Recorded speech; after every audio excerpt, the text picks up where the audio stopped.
J'espère que vous allez bien, que vous êtes en forme, que vous êtes heureux, que vous n'avez pas trop chaud, voilà, parce que là, en ce moment, j'avoue qu'à Grenoble, on cuit un petit peu. Après, ça va, ça dure pas trop longtemps, les phases de canicule, pour le moment, pour l'été, on touche du bois. On se retrouve aujourd'hui pour un tag. Alors, il faut savoir que de manière générale, tout ce qui est tag, ou tendance, ou trucs comme ça, c'est pas que je veux pas le faire en général, hein, c'est juste que je loupe toujours les trucs, voilà, je suis au courant 6 mois plus tard, ou alors j'y pense, genre, hors contexte, et je suis en mode, oh putain, ça serait sympa l'année prochaine, et puis j'oublie. Et là, une de mes chères modos, ma petite mouche, alias Carpe, m'a DM, elle m'a dit, meuf, en ce moment, il y a un tag qui est super cool, je veux trop que tu le fasses et tout, au moins avec moi en MP, que je sache tes réponses. Et elle me partage les questions, et en fait, c'est un bilan des lectures de 2024 pour la première moitié de l'année. Et bah du coup, ni une ni deux, j'ai préparé mes réponses, et me voici. N'hésitez pas bien évidemment à répondre vous aussi en commentaire, ça me fera sans doute découvrir de petites pépites et vous pourrez également en découvrir entre vous, du coup on grandira nos wishlists et du coup la vie sera belle parce qu'on lira des livres pour toujours. Bref, allons-y donc pour le, comment ça s'appelle? Attends, Mid-Year Book Freakout. Voilà, challenge, oui parce qu'on met challenge dedans. Du coup bah let's go. Pour faire ma sélection, je me suis aidée de mon petit carnet de lecture, oups, mon marque-page, où du coup j'ai fait des fiches pour tous les romans que j'ai lus depuis le 1er janvier. Je me limite au roman par contre dans ce carnet de lecture, et d'ailleurs ce tag se limite au roman également, parce que si j'avais dû l'ouvrir au BD et surtout au manga, je ne m'en serais jamais sortie. Et c'est dans des cas comme ça que je suis très contente d'avoir un carnet de lecture. Bon certes, c'est pas un cas qu'on retrouve souvent, mais je souligne. Commençons donc, il y a 13 questions, 14 vu que Mouche m'en a donné une en plus. Question numéro 1, meilleur livre que tu aies lu jusqu'à présent en 2024. Ça c'était pas facile. On commence tout de suite avec une question ardos. D'ailleurs je n'ai aucune idée de combien de temps va durer cette vidéo, parce que techniquement ça doit pas être très long, mais vu que je parle beaucoup, voilà. J'ai hésité, du coup j'en ai sélectionné 2. Voilà, parce que bon, le numéro 1 quand même resterait Babel de Kwang, parce que c'est un ouvrage que je trouve éminemment bien écrit et important en termes de message. L'histoire est prenante de fou, les personnages sont vraiment bons, très gris d'ailleurs. Il n'y a pas vraiment la conception de bien et mal dans la façon dont c'est raconté en tout cas, même si nous après en tant que lecteur on se fait notre propre idée. C'est un sacré pavé, mais c'est une pépite et on est sur de la Dark Academia et j'aime vraiment, vraiment de plus en plus ce genre. Mention honorable également pour les chroniques de Castellane de Cassandra Clare. C'est pas la dernière œuvre de fantasy que j'ai lue, mais c'est le dernier premier tome, la dernière nouvelle saga. Et franchement, c'est incroyable. Déjà, l'ouvrage est magnifique, mais outre ça, d'ailleurs pour Babel c'est pareil, mais outre ça, on est sur un vrai bon roman de fantasy. Les persos sont prenants, l'univers est hyper bien décrit, c'était trop bien, voilà. Donc Babel reste quand même devant, mais les chroniques de Castellane, il est pas loin, tu vois, il lui colle au cucu. En deuxième, meilleure suite que tu aies lue jusqu'à présent en 2024.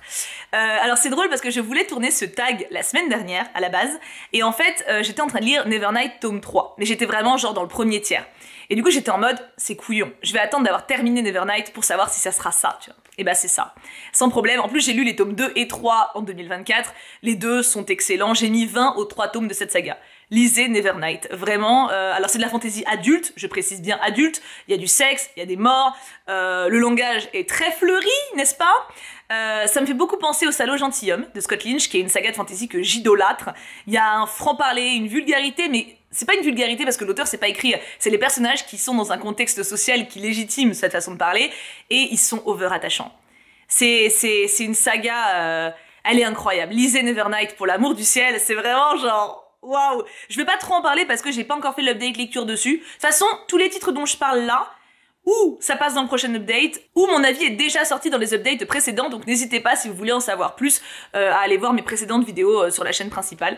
Parce que Tibookin, pour le moment, il n'y a pas encore les updates dessus. Je me tâte à les déplacer là, d'ailleurs, n'hésitez pas à me dire ce que vous en pensez. Mais pour le moment, mes updates lecture sont sur ma chaîne principale, donc Tiboudoboudou. En troisième question. Un livre sorti cette année que tu n'as pas encore lu mais que tu aimerais lire. J'ai mis sans hésitation La passeuse de mots, tome 4 de Alric et Jennifer Twice. Parce que je l'ai pas encore physiquement parce que quelqu'un veut me l'offrir, mais je ne sais pas quand, je ne sais pas, voilà. Donc du coup, j'ai trop hâte. Vraiment, sans ça, je pense que je l'aurais dévoré. Je pense qu'en plus, c'est une lecture parfaite pour l'été. Les persos, je les aime vraiment beaucoup, même si le tome 3 m'a quand même pas mal refroidi.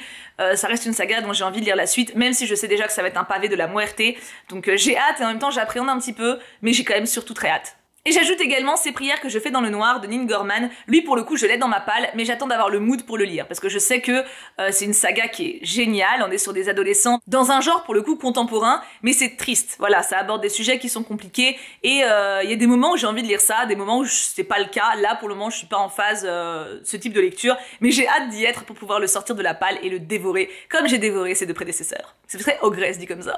Numéro 4, sortie la plus attendue pour le second semestre. Alors ça a pas été évident pour moi, puisque en fait je me tiens pas spécialement au courant à l'avance des sorties littéraires. Je le fais avec vous en stream à chaque début de mois, enfin à chaque fin de mois on regarde pour le mois suivant ce qui va arriver, mais du coup je sais pour le mois qui arrive, et là on l'a pas encore fait, donc voilà.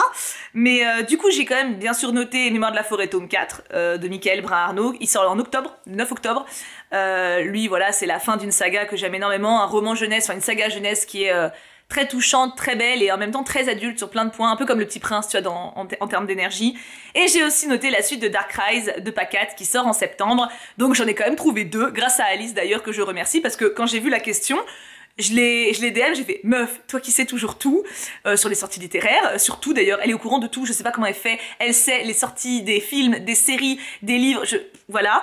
Et ben je lui ai dit, est-ce que t'en as qui te viennent que tu sais que je vais aimer, et elle m'a sorti les 2 mais direct, donc voilà. Merci Alice, grâce à toi cette question a pu avoir une réponse. Question 5, ta plus grande déception. Alors, je dois dire que je ne compte pas Captive, puisque Captive, quand je l'ai lu, je savais que je n'allais pas aimer.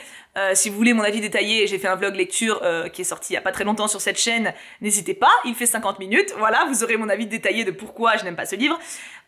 Du coup, il y en a 2 qui se battent. Et honnêtement, je vous laisserai me dire en commentaire, parce que il y a plusieurs d'entre vous qui me connaissent bien et qui ont vu mes réactions.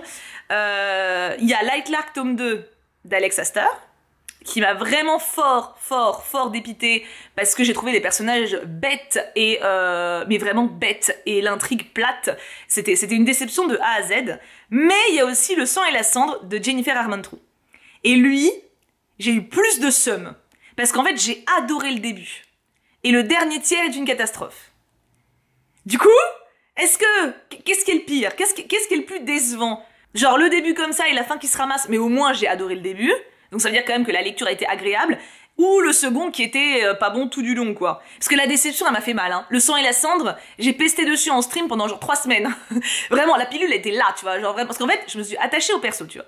Je me suis attachée et tout, puis en fait, c'est comme si tout le synopsis, toute l'intrigue, bim, ça a été oublié. Bon bref, je vais pas repartir là-dessus. Mais du coup, je mettrai ces 2-là à égalité. Le sang et la cendre et Lightlark tome 2. Voilà, ça a été 2 bonnes piquettes qui m'ont bien fait schmutz, hein, c'est parce que j'étais attachée, voilà. Bah faut pas s'attacher trop vite, moralité. En numéro 6, ta plus grande surprise.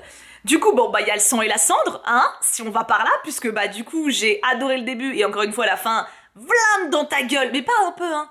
C'est pas genre, oh, c'est dommage qu'il n'y ait pas ça. Non. C'est genre, on a pris les persos que j'aimais, on a raclé leur tête contre le sol, là, tu vois ce que je veux dire? Ah non, vraiment, Et mais sinon, du coup, comme j'ai déjà dit, Le sang et la cendre, je dirais des surprises dans le sens positif. Il y a My Dear Fucking Prince, qu'à la base, j'ai commencé en me disant, bon, ça va être très teenage, et ça va être relativement comment dire ça, pas peu intéressant, mais peu relevé, enfin tu vois, genre ça va être assez plat. Ça a été une excellente surprise. On est effectivement sur du jeunesse, mais c'était très vivant. Alors jeunesse ne veut pas dire forcément pour enfants, hein, mais disons que parfois on peut s'attendre à quelque chose d'assez convenu, comme il peut y avoir un adulte. Mais disons que dans mon idée, ça allait être assez plat pour du jeunesse, et au final c'était certes du jeunesse, mais du coup pas plat du tout. C'était pas clair, je ne sais pas. Je l'ai lu en une journée. Voilà, si ça c'est plus clair. Je l'ai commencé le matin, je l'ai fini le soir, je n'ai pas pu le lâcher. J'ai trouvé les personnages extrêmement intéressants, ça aborde plein de thèmes hyper actuels et hyper importants, il y a du courage pour aborder ces thèmes-là en plus. Franchement, très bonne surprise, très bonne surprise. Il y a beaucoup plus de profondeur que ce à quoi je m'attendais. Voilà, c'est ça que je voulais depuis le début en fait. Et la seconde surprise à laquelle je ne m'attendais pas du coup en toute logique, c'est Tous nos jours parfaits. Là aussi on est sur un roman contemporain avec 2 adolescents. Et honnêtement, sur le début, en fait, encore une fois, je pense que c'est un peu le truc, c'est que contemporain, adolescent, il manque plus que romance, et je grince fort des dents, tu vois, genre, c'est pas des thèmes qui me parlent de base. Il y a toujours des exceptions, la preuve, mais c'est vrai que c'est pas ça qui va me hyper, tu vois, genre un roman contemporain avec des ados, je vais plutôt traîner la patoune, tu vois. Et en fait, c'est 2 livres que, en l'occurrence, vous m'aviez recommandé, et bah, j'ai fort bien fait de vous écouter, puisque du coup, tous nos jours parfaits, on est sur donc 2 ados, en plus la thématique est hyper lourde, puisque c'est 2 ados qui veulent en finir, qui pensent au suicide, et qui se retrouvent du coup ensemble à avancer pour quelque chose, et franchement, c'était très très bon. Vraiment pas facile comme lecture, vraiment pas facile, mais hyper intéressant, hyper profond, et qui je pense, alors, je suis un peu partagée sur le ressenti au niveau de la lecture. Je sais pas si c'est forcément une lecture qui ferait du bien à tout le monde. Je pense que c'est une lecture qui peut être difficile pour pas mal de personnes. Mais c'est une lecture qui est forte et qui est... Ce livre a été écrit dans un but et je pense qu'il est atteint. Franchement, pour moi, ça a été, ouais, dans le sens bonne surprise. On est clairement sur deux petites pépitounettes. Tous nos jours parfaits est quand même level au-dessus en termes d'intensité de message. En numéro 7, nouvel auteur préféré. Honnêtement, j'ai pas su répondre parce qu'en fait, alors Nevernight par exemple, j'ai lu la trilogie, il y a plein de sagas dont je lis plusieurs tomes, mais je peux pas dire que j'ai un auteur préféré que j'ai découvert cette année. Il y a eu Teji Klune, je crois que c'était l'année dernière, quand il y avait l'année dernière ou il y a 2 ans, quand il y a eu le clan Bennett et la maison au milieu de la mer Cyruléenne. J'ai vraiment eu ce sentiment de ok, cet homme-là, je vais m'intéresser à ce qu'il va produire à l'avenir. Là, en fait, j'ai ce sentiment pour plein de personnes, mais j'ai pas waouh, lui c'est ma life, tu vois. Donc voilà, j'ai beaucoup de curiosité pour beaucoup d'auteurs, mais j'ai pas le côté j'en ai un où c'est un kiff absolu, tu vois. Donc je réponds pas. Numéro 8, dernier béguin fictif. Alors, je vais mettre une mention honorable, là encore, aux Chroniques de Castellane. J'aurais pu, mais en vrai, j'ai pas eu un vrai crush dans les Chroniques de Castellane. Je pense que là, pareil, ceux qui me suivent en stream, parce que j'en parle souvent, vont peut-être avoir la réponse avant même que je la dise. C'est Fourth Wing de Rebecca Yarros, voilà, y a Xaden dans ce roman, voilà, Xaden qui est très intéressant, voilà, on va pas se mentir. Il a une vibe Rhys dans Akottar, voilà, c'est l'homme fort avec des fêlures, c'est, voilà, j'aime bien, qu'est-ce que tu veux, j'aime bien, voilà, oui, c'est clairement Xaden dans Fourth Wing, voilà, c'est... Y a pas photo. J'ai pas eu trop besoin de réfléchir sur ce coup-là. J'ai juste dû vérifier que j'avais bien lu Fourth Wing en 2024, parce que j'ai eu un doute, mais oui, tout va bien, il est passé dans l'année, donc... Lisez Fourth Wing, voilà. Y a pas de cucu dans le tome 1, au cas où, parce que je sais qu'il y en a qui... Il y en a qui cherchent les scènes de sexe, il y en a qui n'aiment pas ça, c'est tout à fait ok, hein, encore une fois, chacun lit ce qu'il veut. En sachant que, attention, quand je parle de livres de cucu, c'est pas des livres où il y a full scène X non plus, hein. Genre par exemple dans Nevernight, dans un pavé de 900 pages, vous avez 2 scènes de sexe. Qui sont l'équivalent de 3-4 pages, non même pas 3 pages, tu vois ce que je veux dire? Donc voilà, c'est... Disons qu'il y a des livres où il y a du sexe à l'intérieur, mais c'est pas pour autant que c'est des romans érotiques de A à Z, hein, faut pas... Voilà, non mais je remets... On est plus sur de la romantasy, tu vois. Donc Fourth Wing, voilà, dans le tome 1, il n'y a pas de sexe à proprement parler, il y a du bisou caliente, du plaquage contre le mur avec le bisou, mais il y a pas le détail quoi. Sans doute dans le tome 2, j'espère, parce que moi j'aime bien, tu vois. Du coup voilà, Fourth Wing, big up. Puis il y a des dragons, enfin bref, c'est pas le sujet. En numéro 9, nouveau personnage préféré, eh bah, j'ai sélectionné Cromwell dans la saga Le Conseiller dans l'ombre des Tudors.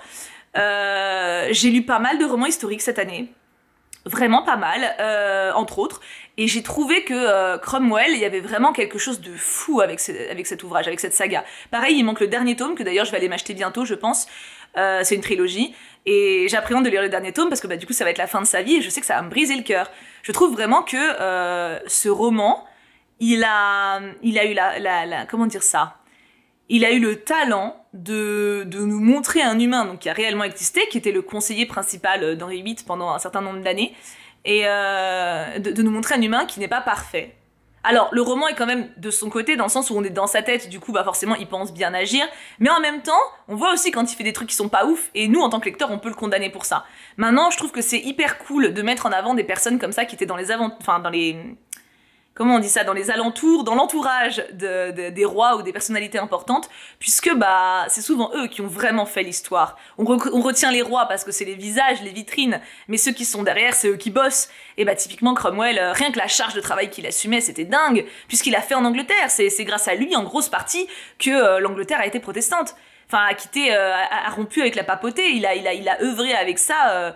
De ouf quoi, donc c'est passionnant à lire, la saga est prenante de fou, et j'ai développé aussi un crush sur Cromwell d'ailleurs, voilà. Alors dans la vraie vie, je pense pas que j'en aurais eu un, déjà parce que physiquement, bon après c'est les tableaux tu peux pas juger, mais sur les tableaux il est pas ouf, mais c'est surtout que, bah en tant que protestant pratiquant, c'est pas un mec qui rigole beaucoup.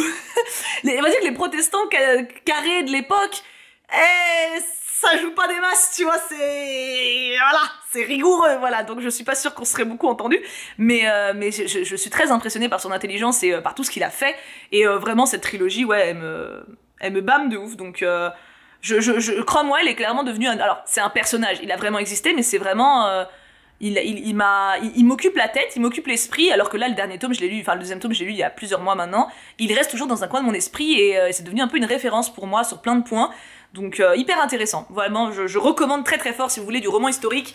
Cette saga sur Cromwell, c'est pépite. En numéro 10, un livre qui t'a fait pleurer. Ça a pas été évident parce que je pleure assez rarement dans mes lectures, mais il y en a quand même plusieurs qui m'ont ému fortement pendant ce premier semestre. J'ai mis Le cercle littéraire des amateurs d'épluchures de patates de Marianne Schaffer. D'ailleurs, j'ai pas mis les auteurs partout. De toute façon, je vous afficherai les livres. Donc, Le cercle littéraire des amateurs d'épluchures de patates, c'est un roman épistolaire qui se lit extrêmement bien. On est sur un roman qui se passe juste après la Seconde Guerre mondiale et on assiste à une reconstruction de la vie des gens. Voilà, on suit une jeune femme qui essaie d'avancer, qui essaie d'être heureuse, qui essaie de faire les bons choix pour sa vie, et qui va lier connaissance avec justement des personnes qui ont fait un cercle littéraire pendant la guerre, sur une petite île de Guernesey, je crois. Et en fait, ce roman, il est plein de choses difficiles, puisque ça aborde la guerre, certes, mais il est aussi plein d'espoir et de... On voit la beauté de l'humanité, on voit la force de l'humain qui est l'amour, le partage, le lien. Et en plus de ça, il y a plein de références littéraires et c'est un peu comme le manga, le maître des livres. Pour moi, ça c'est vraiment j'allais dire le pied, mais c'est tu lis un bouquin qui est passionnant et qui des fois te parle d'autres livres passionnants. C'est le bonheur. C'est le bonheur. Cette saga, ce roman, il est court, vraiment, je vous le conseille, il se lit très bien. Il y a pas de limite d'âge, il y a pas de problème. C'est un roman magnifique qui apporte beaucoup et qui fait un câlin. Franchement, donc du coup j'ai pleuré parce que il y avait des moments qui m'ont fort ému et ça peut être un roman qui apporte une petite brique. D'ailleurs, j'aurais aussi pu mettre Les 7 maris d'Evelyn Hugo, mais je crois pas avoir pleuré physiquement. Il m'a fort ému, mais d'ailleurs je me souviens que je me suis pas noté de citation pour Les 7 maris en me disant que je le relirais si j'en ressens le besoin plutôt que de noter des phrases par-ci par-là. Mais du coup voilà, donc le cercle littéraire, foncez. En numéro 11, un livre qui t'a rendue heureuse. J'ai mis La papeterie Tsubaki de Ito Ogawa. On est sur un petit livre feel good qui est bien. Oh, c'est joli. C'est très court, ça se lit très vite. On suit une jeune femme qui récupère la papeterie du coup de sa famille, de sa grand-mère, si je dis pas de bêtises. Elle a 29 ans, il me semble. Et elle renoue du coup avec la clientèle, avec les pratiques, etc. Elle le fait depuis l'enfance, hein. Elle a été éduquée pour lui succéder. Mais du coup, là, elle est toute seule à gérer et on la voit vivre, on la voit avec ses amis, on la voit avec ses clients. Elle est pas que vendeuse dans une papeterie, elle écrit aussi, elle est écrivain public. Et du coup, des fois, elle doit écrire des lettres pour certains clients. Et il y a un peu une vibe Violet Evergarden pour ceux qui connaissent. Déjà, t'es plongé dans le Japon. T'as toute une autre culture qui te saute aux yeux et tu la dévores parce que c'est très bien écrit. C'est très doux, c'est plein de tendresse, c'est plein de partage. C'est un vrai bonheur. Et vous voyez comme quoi, encore une fois, hein, le contemporain, c'est pas forcément mon genre de prédilection. Mais je pense que c'est comme tout. Alterner les genres, c'est le meilleur moyen de bien les savourer. Et celui-là, c'était un vrai bonheur. D'ailleurs, il y a un tome 2 et je vais me l'acheter aussi. Question 12. Le plus beau livre esthétiquement parlant que tu aies acheté jusqu'à présent cette année ou reçu. Alors, j'ai déjà mentionné les chroniques de Castellane et Babel, mais je les rementionne parce qu'ils sont vraiment magnifiques, il n'y a pas à dire, ils sont sublimes, que ce soit le jaspage, le papier qui est autour, là, qui l'enveloppe, la couverture rigide en elle-même, voilà, c'est des œuvres d'art, ils sont sublimes. D'ailleurs, Babel, je l'avais acheté, il y avait un coffret en plus avec. Mais pour en dire un différent, je vais mentionner Curious Tides de Pascal Lascelles. Alors, je l'ai pas encore lu, il est pas encore passé en book haul, mais je le lirai cet été, c'est sûr. Mais lui, pour le coup, il est sublime. Il se hisse sur le podium sans aucun problème. Le jaspage est sublissime, la couverture est sublime. Enfin, tout est beau, tout est vraiment trop beau, donc voilà. J'ai fait un petit trio, un petit podium. Si je dois en dire un que j'ai pas encore dit, je prends Curious Tides. Question 13, les livres que tu aimerais lire avant la fin de l'année, et j'ai marqué toute ma palle XD, voilà, c'est pas faux, hein. S'il faut que j'en mentionne, je dirais quand même avancer mes sagas en cours, notamment Fortune de France de Robert Merle, qui est une saga historique hyper intéressante, qui se passe pendant les guerres catholiques protestants, enfin les conflits, c'est avant les guerres, et ça recouvre plusieurs dizaines d'années, c'est passionnant à lire, j'ai lu que le tome 1, j'ai le tome 2 qui m'attend, je veux grave le lire, et en plus faut pas trop attendre, parce que sinon tu te perds un peu, parce qu'il y a beaucoup de personnages, beaucoup d'éléments, beaucoup d'anecdotes, etc. Donc pour pas perdre le fil, faut pas que je traîne trop. J'aimerais aussi lire la suite des Claudine de Colette, la suite de l'Amie prodigieuse d'Elena Ferrante. Enfin voilà, il y a beaucoup de suites de sagas, certaines que je n'ai pas encore d'ailleurs, qu'il faut que j'achète. Et de manière générale, en fait, je veux tout lire. Voilà, en fonction de mes humeurs, etc. J'ai vraiment pas les mêmes envies et j'ai envie de lire les suites de sagas, mais aussi des nouvelles choses. Tout me tente. Et enfin, Mouche du coup m'a proposé une question 14, ce qui me va parce que j'aime pas 13 questions. C'est un peu triste, j'aime pas ce chiffre. La question 14, c'est mon genre littéraire chouchou de cette première moitié de l'année. Et honnêtement, je me suis rendu compte d'un truc en répondant au tag, c'est que j'ai vraiment lu plein de genres différents. Mais vraiment, je crois que c'est peut-être la première fois où j'ai des lectures aussi variées. Parce que j'ai eu une grosse phase fantasy, avant ça j'avais une grosse phase classique, mais ça remonte à quelques années, et là, quand tu regardes, j'ai pas mal de fantastique, j'ai de la Dark Academia, il y en a plein que j'ai lu qui sont trop, j'adore ce genre mais je l'ai pas mis, j'ai du contemporain qui m'a énormément plu, romantasy aussi, enfin tu vois, et roman historique, biographie, enfin j'ai vraiment une variété de genres dans ce que j'ai lu ces derniers temps qui me plaît de fou. Je suis hyper contente. Je peux très bien terminer un roman historique hyper intense et prenant sur une période donnée et enchaîner avec une romantasy un peu niaise et mignonne avec des dragons et des machins. Enfin, j'aime beaucoup cette variété-là. Donc honnêtement, je saurais pas dire un genre. Je dirais qu'en ce moment, je lis quand même pas mal de romans historiques. C'est ce qui reste assez constant. Genre, il y en a un. Alors, j'en lis au moins un par mois, je dirais, minimum. Mais fantasy pas mal, hein. Fantasy j'englobe avec romantasy parce que ça reste, c'est une sous-couche, tu vois, mais fantasy, entre Nevernight, les Chroniques de Castellane, rien que ça, Force Wing, tu vois ce que je veux dire? J'ai quand même eu des gros bangers dans ce genre-là. Donc, mais contemporain, j'ai eu de très bonnes surprises aussi. Donc, vraiment très bonnes. Rien que tous nos jours parfaits. Les 7 Marie d'Evelyn Hugo, la papeterie de Tsubaki, enfin, en gros, dans tous ceux que j'ai cités, il y a vraiment de tout, et ça me rend très heureuse, voilà, ça veut dire aussi que peut-être je suis davantage curieuse, je sors un peu plus aussi de ma zone de confort, et c'est cool, c'est vraiment très cool. Et j'ai terminé ce tag sans que la vidéo dure 1 heure, je suis très fière de moi. N'hésitez pas du coup, je le redis, mais à répondre en commentaire si le cœur vous en dit, parce que je suis très curieuse d'avoir également vos réponses à vous, en expliquant pourquoi vous faites ces choix, bien entendu, sinon c'est pas drôle, et commentez également mes choix à moi. Est-ce que vous êtes surpris? Est-ce qu'il y a certaines réponses auxquelles vous attendiez? Est-ce que vous validez aussi? Voilà, je veux tout savoir. Je vous fais donc 1 million de gros bisous minimum, je vous souhaite 1000 belles lectures et j'ai hâte de découvrir ce qui m'attend pendant ce second semestre de 2024, même si techniquement on l'a un petit peu attaqué, hein, puisqu'on est mi-juillet. C'est vrai, mais à l'échelle de l'année, on est quand même plus près de juin que de... Ça va, je suis à peu près dans les temps. Mouah, je vous refais des bisous et on se retrouve très vite pour de nouvelles aventures. Bonne lecture à tous!